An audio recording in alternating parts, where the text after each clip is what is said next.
The rain started around 8:45 p.m. At first, it was gentle, a kind of steady, rhythmic tapping on the tall glass windows of apartment 12B, the sound that always made Clara Mason feel safe. She loved nights like this, nights when the city outside blurred into streaks of amber light and fog, when she could curl up with a blanket and a movie and pretend she was the last person alive. Her parents were away visiting her aunt in Philadelphia. She was 20, a college sophomore staying in their downtown apartment for the weekend. The place was modern, white walls, chrome kitchen fixtures, floor-to-ceiling windows overlooking the empty street 12 floors below. Clara set her laptop on the coffee table, poured herself some tea, and smiled as thunder rumbled in the distance. "Just me and the rain," she said quietly. It was the kind of night that made her forget about everything, her ex, her final exams, the nagging sense that she didn't quite belong anywhere. She texted her best friend, Maya. "Home alone again. Storm's crazy. Gonna watch something spooky ghost." Maya replied instantly. "Girl, no loudly crying face don't summon demons." Clara laughed and took a sip of her tea. She turned on The Conjuring. The lights dimmed. The wind outside howled. Perfect. About 15 minutes into the movie, the storm outside shifted, no longer rhythmic but wild, slamming rain sideways against the glass. Clara paused the film when she heard something else underneath the thunder. Tap, tap, tap. She muted the TV. The sound wasn't from the window.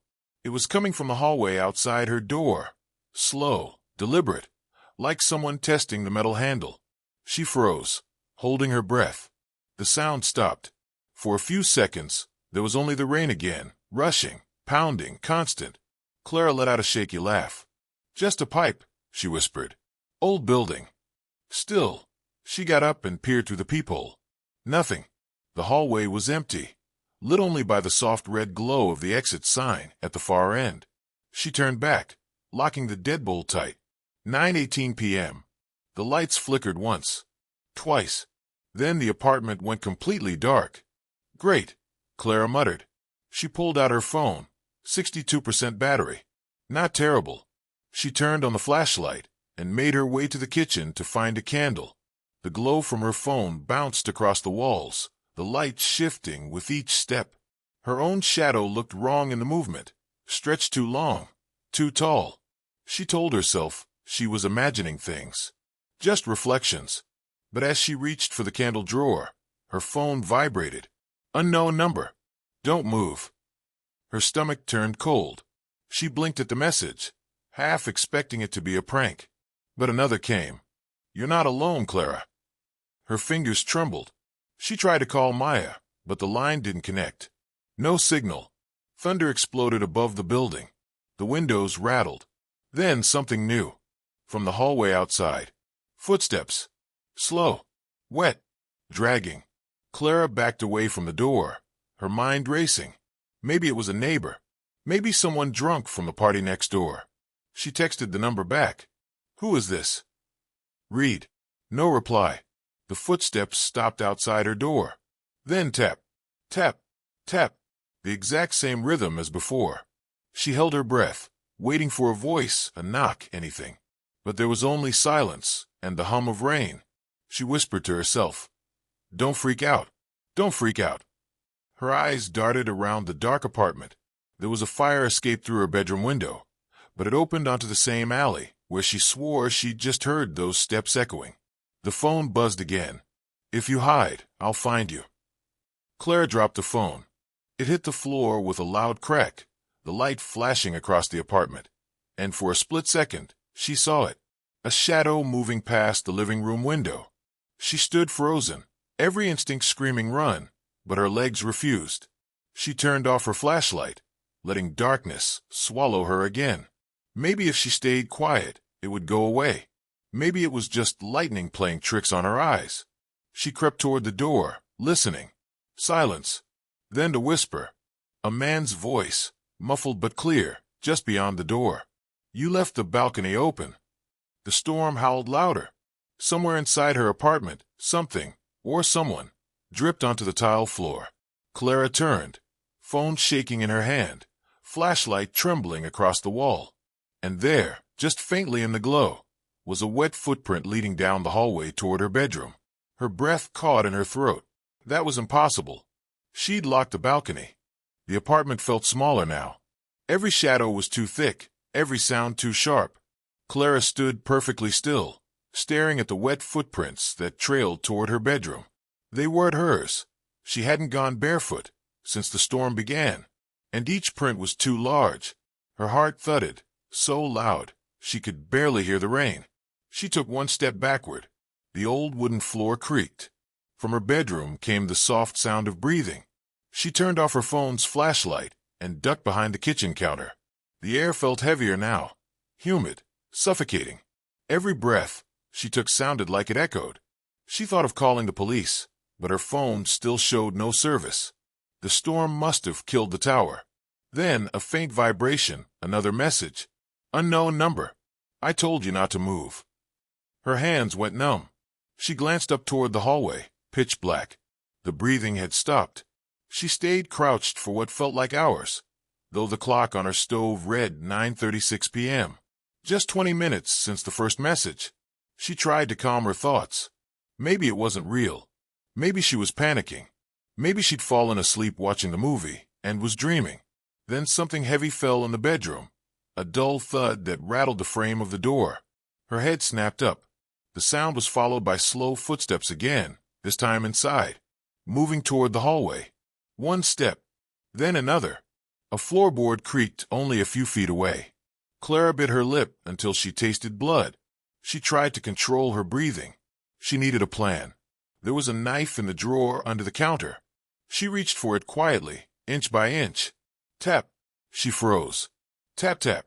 The same sound as before, but now coming from the inside of the apartment. Someone, or something, was tapping her living room window from within. Her body went cold. She dared not move. A flash of lightning lit up the room, and in that instant, she saw it reflected in the glass. A shape, tall, still, standing behind her couch, half in the shadow. The light vanished. Thunder shook the building. Clara lunged for the knife, yanking it free just as the kitchen lights flickered back to life for a split second. The figure was gone. Only the sound of dripping water. She turned the corner of the living room, hard hammering. Nothing. The couch was empty. The window closed. The footprints gone. She was shaking now, teeth chattering not from cold, but from pure, bone-deep fear.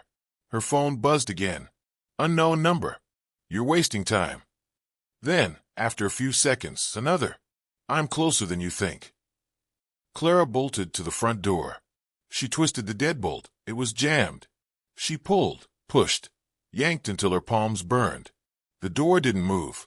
Then she saw it. Something written in fog on the small glass panel beside the door, traced by a fingertip. Don't open. Her throat locked up. Tears welled in her eyes, but she blinked them away, backing into the living room again. She needed to get out. Balcony. Elevator. Anything. She ran to the bedroom, grabbing her backpack, charger, keys, and stopped. Her reflection in the vanity mirror wasn't moving. Her chest froze. She lifted her hand. The reflection didn't. The mirror flickered, for just a moment, showing not her face, but a man's. Pale. Eyes black. Mouth stretched in a slow, crooked smile. She stumbled back, slamming into the dresser. The lamp toppled, glass shattering across the floor. And then a voice. Low. Calm. Right behind her. You shouldn't have looked. Clara spun around, knife raised. No one there. Only the sound of her own breathing. Too fast, too loud. She backed into the corner, clutching the knife so tightly her knuckles turned white. The rain outside was deafening now, pounding the glass like 1,000 fists. Flashes of lightning lit the room every few seconds. Each time, the shadows changed. She could feel something watching, moving between flashes. Then, through the roar of the storm, she heard it again, that tap, tap, tap. But this time, it came from inside the closet. Her vision blurred from tears. No, the tapping stopped. The door to the closet creaked open on its own, slow, deliberate, scraping wood against the carpet. The smell hit her first, wet clothes, rust, and something faintly metallic. She aimed her flashlight toward the gap. Empty. But then her phone buzzed again. 10 minutes left. She stared at the message, trembling. What? What does that mean? She whispered. Another text came. 1 hour alone. That's all I needed. Her pulse thundered in her ears. You're almost done, Clara. The lights flickered again, then went out completely. And in the total darkness, she heard it. A whisper so soft, so close it brushed her ear. You've already let me in. The blackout swallowed everything. Even the thunder sounded distant now, muffled as if she were underwater. Clara pressed herself against the wall, clutching the knife, so tight her wrist hurt. Her phone screen was the only light, cold blue, and trembling in her hand. It buzzed again. Unknown number. The hour's almost over. She stared at it, her breath shuddering. What are you talking about? She whispered. A new message blinked in. You never should have answered. The phone slipped from her hand. It hit the floor and kept vibrating. One message after another. The screen flickered under the rapid stream of text. Door unlocked. You let it in. Look behind you. Clara spun, nothing. Only the faint shimmer of lightning seeping through the curtains. Her pulse thundered. She bent down, grabbed the phone. The messages had stopped. The only thing on the screen now was a black background. And faintly, in the reflection, something moved, a shape gliding just behind her. She turned slowly toward the living room. It stood by the window, tall, lanky, skin gray and wet, glistening like the rain had soaked through its flesh. Its head tilted slightly as if curious. The thing's eyes were featureless voids, reflecting no light, but they saw her. Every muscle in her body locked up. The knife slipped from her grip and clattered on the floor. The figure didn't move. It just breathed. The same sound she'd heard before, heavy, ragged, deliberate. Who are you? She whispered. A crack of thunder, deafening. When it faded, the thing was gone. Only her reflection in the window. And behind that, darkness. Her instinct screamed run. She darted into the hallway, fumbling for the elevator button. The lights inside flickered weakly, barely holding on. The door slid open, empty. She stepped in, hitting L for the lobby again and again. The doors began to close, then stopped halfway. The lights died. For a moment, silence. Then a deep, wet thump from the elevator roof. Clara looked up, her throat tightening. Something was crawling above the lift. She could hear the metal groaning, bending under its weight. The elevator shuddered violently. A low hum filled the space, almost like a voice beneath the static of the storm. The hour ends below. She slammed the emergency button, but it only spat static. The walls shook, the lights flickered, and the elevator dropped. She screamed, falling to her knees as it plunged 3 floors, before jerking to a stop so hard her teeth clacked together. The door slid open. Basement level. Pitch dark. A smell of mildew and rot filled the air. Her flashlight flickered weakly as she stepped out. Concrete floor. Exposed pipes. Water dripping from the ceiling. And a single, faint light at the far end, glowing above an old maintenance door. The closer she got, the more her stomach churned. The walls weren't right. They shimmered, as if wet with condensation. But when she brushed them with her fingers, it wasn't water. It was blood. She stumbled backward, gagging. Then, faintly, her phone buzzed again. Unknown number. You made it. The hour is done. She froze. Her watch read 10 p.m., exactly 1 hour since she'd first gotten the text. You survived. Her knees gave way.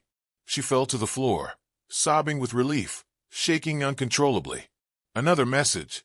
Now open the door. She turned toward the maintenance door. The handle gleamed under the faint light, slick with water, or maybe something else. Something about the words "you survived" felt wrong, like a trick. Then she noticed something scratched into the metal, just below the handle. It looked fresh, claw marks, deep and uneven. She leaned closer. It spelled a single word. Run. Her body reacted before her mind did. She spun around, and came face to face with it. The gray figure towered over her, dripping. Its mouth twisted into a wet grin that split too wide. The same voice she'd heard in her ear whispered again. 1 hour was all I needed to find you. The lights blew out. Her scream echoed through the concrete halls, Then nothing. Only the faint sound of the elevator door sliding shut again. The rain stopped sometime after midnight. By morning, the sun cut through the clouds, pale and cold, as if afraid to warm anything.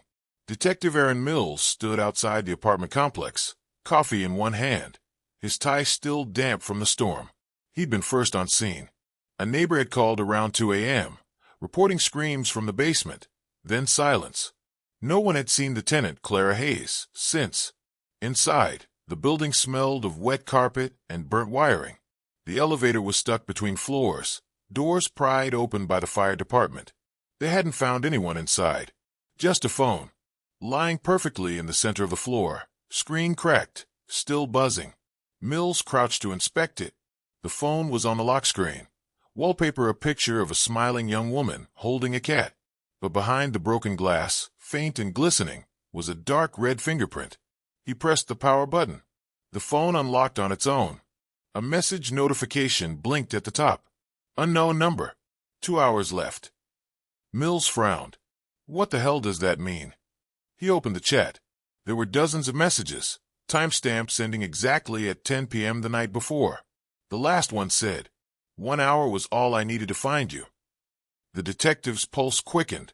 He looked over the Photos app and froze. There were new pictures, all time-stamped after Clara's supposed disappearance. The first few were black, nothing visible. Then one faint image, Clara, in the basement, standing by the maintenance door, eyes wide. The next photo, taken seconds later, showed her looking directly into the camera, mouth open in a scream. Behind her, a tall, gray figure leaned over her shoulder. Mills swallowed hard. He stepped away from the elevator, scanning the ceiling, water still dripping. Probably a prank, he muttered, though his voice cracked slightly. He tucked the phone in an evidence bag and started back up the stairs. Halfway up, his radio crackled.